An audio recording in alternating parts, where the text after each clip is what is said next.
All right, we are the Nomads of 4th Street. My name is Daniel Romo. This is Pasqui Pasqua.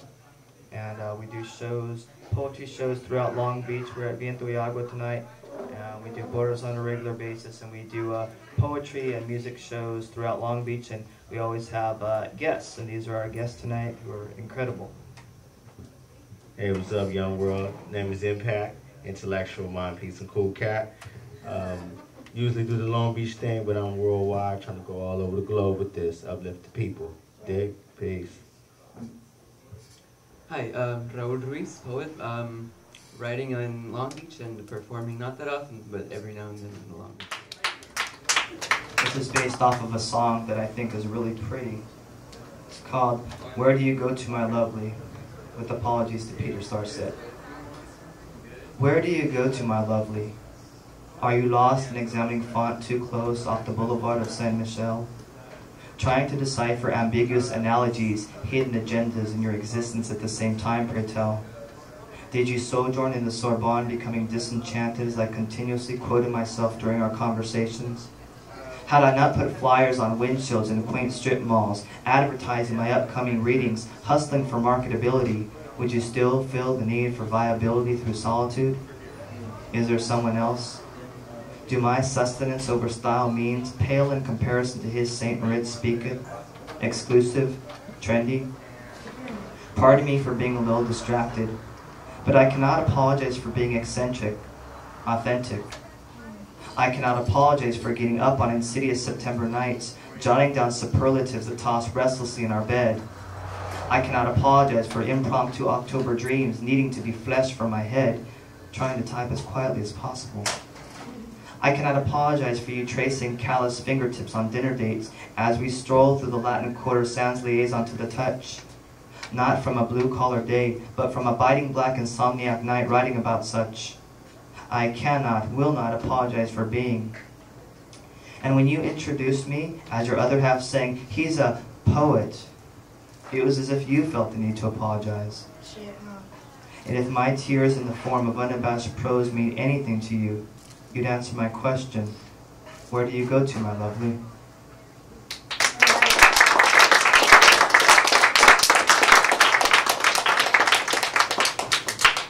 This is called Relief. Most people wake up in the middle of the night compelled to pee. I woke up in the middle of the night compelled to write about most people. Nice. Again, I hang out a lot at Borders, and I write on the 2nd floor of the bookstore, so I have a lot of references pertaining to that. And I wrote this poem on the 2nd floor of the bookstore. It's called In Due Time. She sat across from me behind the travel section on the 2nd floor of the bookstore, her hair still wet from the shower. I wanted to walk over and tell her how sexy I thought girls with wet hair are. Or ask her if she'd like to go downstairs and get to know each other over overpriced scones and macchiato. Or have her put her Cosmo down and close her eyes, embracing the goosebumps, the flirty, grainy sound my pencil induced as it continuously slid across the page. I'll have her imagine intimate tropical islands I'm writing about, where we dissect Dickinson in a tiny bamboo cabana, surreptitiously serenaded by the staccato of an impromptu August rain. Picture us holding hands, walking along cobblestone streets in rich European towns whose names we can't pronounce. Feel my caring finger wipe the mustard from the corner of her mouth, because one can't go to Coney Island without visiting Nathan's. She sat across from me behind the travel section on the 2nd floor of the bookstore, her hair still wet from the shower. I wanted to walk over.